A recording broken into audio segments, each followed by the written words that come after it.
लाडली लाल की जय। श्री सद्गुरुदेव भगवान की जय। स्वामी रामसुखदास जी द्वारा लिखी गई पुस्तक शरणागति में अब आगे। किसी बात को लेकर अपने में कुछ भी विशेषता दिखती है, वही वास्तव में पराधीनता है। यदि मनुष्य विद्या, बुद्धि, धन, संपत्ति, त्याग, वैराग्य आदि किसी बात को लेकर अपनी विशेषता मानता है, तो यह उन विद्या आदि की पराधीनता दासता ही है। जैसे कोई धन को लेकर अपने में विशेषता मानता है, तो यह विशेषता वास्तव में धन की हुई, खुद की नहीं। वह अपने को धन का मालिक मानता है, पर वास्तव में वह धन का गुलाम है। संसार का यह कायदा है कि सांसारिक पदार्थों को लेकर जो अपने में कुछ विशेषता मानता है, उसको ये सांसारिक पदार्थ तुच्छ बना देते हैं, पद दलित कर देते हैं। परंतु जो भगवान के आश्रित होकर सदा भगवान पर ही निर्भर रहते हैं, उनको अपनी कुछ विशेषता दिखती ही नहीं, प्रत्युत भगवान की ही अलौकिकता, विलक्षणता, विचित्रता दिखती है। भगवान चाहे उसको अपना मुकुटमणि बना ले और चाहे अपना मालिक बना ले, तो भी उसको अपने में कुछ भी विशेषता नहीं दिखती।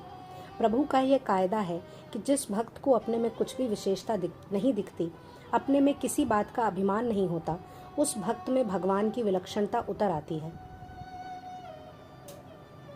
किसी किसी में यहाँ तक विलक्षणता आती है कि उसके शरीर, इंद्रियां, मन, बुद्धि आदि प्राकृत पदार्थ भी चिन्मय बन जाते हैं। उनमें जड़ता का अत्यंत अभाव हो जाता है। ऐसे भगवान के प्रेमी भक्त भगवान में ही समा गए हैं। अंत में उनके शरीर नहीं मिले।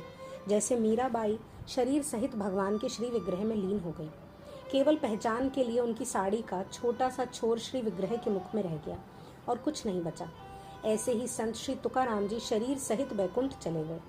ज्ञान मार्ग में शरीर चिन्मय नहीं होता, क्योंकि ज्ञानी असत से संबंध विच्छेद करके असत से अलग होकर स्वयं चिन्मय तत्व में स्थित हो जाता है। परंतु जब भक्त भगवान के सम्मुख होता है, तो उसके शरीर, इंद्रियां, मन, प्राण आदि सभी भगवान के सम्मुख हो जाते हैं।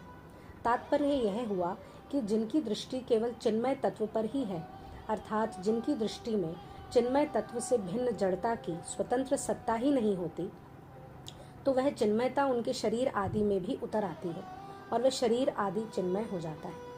हाँ, लोगों की दृष्टि में तो उनके शरीर जड़ता दिखती है, पर वास्तव में उनके शरीर चिन्मय होते हैं। भगवान के सर्वथा शरण हो जाने पर शरणागत के लिए भगवान की कृपा विशेषता से प्रकट होती ही है, पर मात्र संसार का स्नेह पूर्वक पालन करने वाली और भगवान से अभिन्न रहने वाली वात्सल्यमयी माता लक्ष्मी का प्रभु शरणागत पर कितना अधिक स्नेह होता है, वह कितना अधिक प्यार करती है, इसका कोई भी वर्णन नहीं कर सकता। लौकिक व्यवहार में भी देखने में आता है कि पतिव्रता स्त्री को पति भक्त पुत्र बहुत प्यारा लगता है। दूसरी बात, प्रेम भाव से परिपूरित प्रभु जब अपने भक्त को देखने के लिए गरुड़ पर बैठकर पधारते हैं, तो माता लक्ष्मी भी प्रभु के साथ गरुड़ पर बैठकर आती हैं। जिस गरुड़ की पंखों से सामवेद के मंत्रों का गान होता रहता है, परंतु कोई भगवान को ना चाहकर केवल माता लक्ष्मी को ही चाहता है, तो उसके स्नेह के कारण माता लक्ष्मी आ भी जाती हैं, पर उनका वाहन दिवांद उल्लू होता है। ऐसे वाहन वाली लक्ष्मी को प्राप्त करके मनुष्य भी मदांध हो जाता है। अगर उस माँ को कोई भोग्या समझ लेता है, तो उसका बड़ा भारी पतन हो जाता है, क्योंकि वह तो अपनी माँ को ही कुदृष्टि से देखता है। इस वास्ते वह महान अधम है। तीसरी बात, जहाँ केवल भगवान का प्रेम होता है, वहाँ तो भगवान से अभिन्न रहने वाली लक्ष्मी भगवान के साथ आ ही जाती है। पर जहाँ केवल लक्ष्मी की चाहना है, वहाँ लक्ष्मी के साथ भगवान भी आ जाए, यह नियम नहीं है। शरणागति के विषय में एक कथा आती है। सीता जी, राम जी और हनुमान जी जंगल में एक वृक्ष के नीचे बैठे थे। उस वृक्ष की शाखाओं और टहनियों पर एक लता छाई हुई थी। लता के कोमल कोमल तंतु फैल रहे थे। उन तंतुओं में कहीं पर नई नई कोपलें निकल रही थीं और कहीं पर ताम्र वर्ण के पत्ते निकल रहे थे। पुष्प और पत्तों से लता छाई हुई थी। उससे वृक्ष की सुंदर शोभा हो रही थी। वृक्ष बहुत ही सुहावना लग रहा था।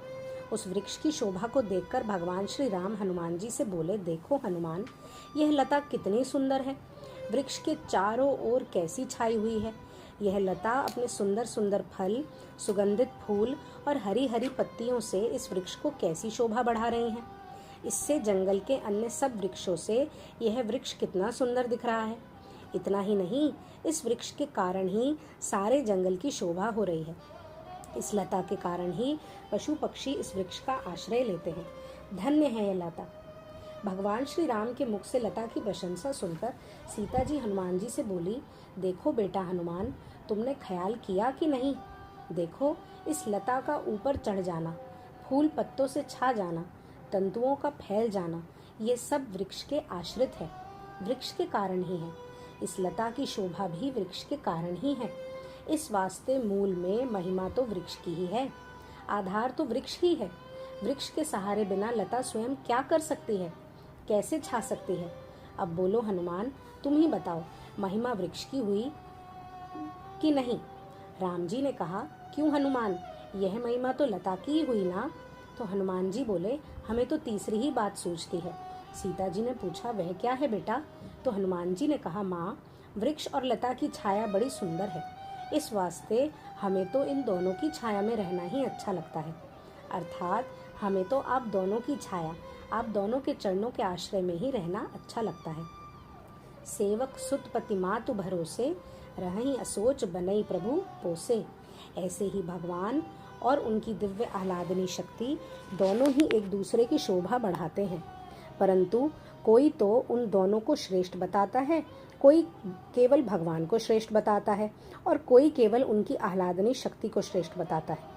शरणागत भक्त के लिए तो प्रभु और उनकी आह्लादनी शक्ति दोनों का आश्रय ही श्रेष्ठ है। राधा राधा राधा राधा।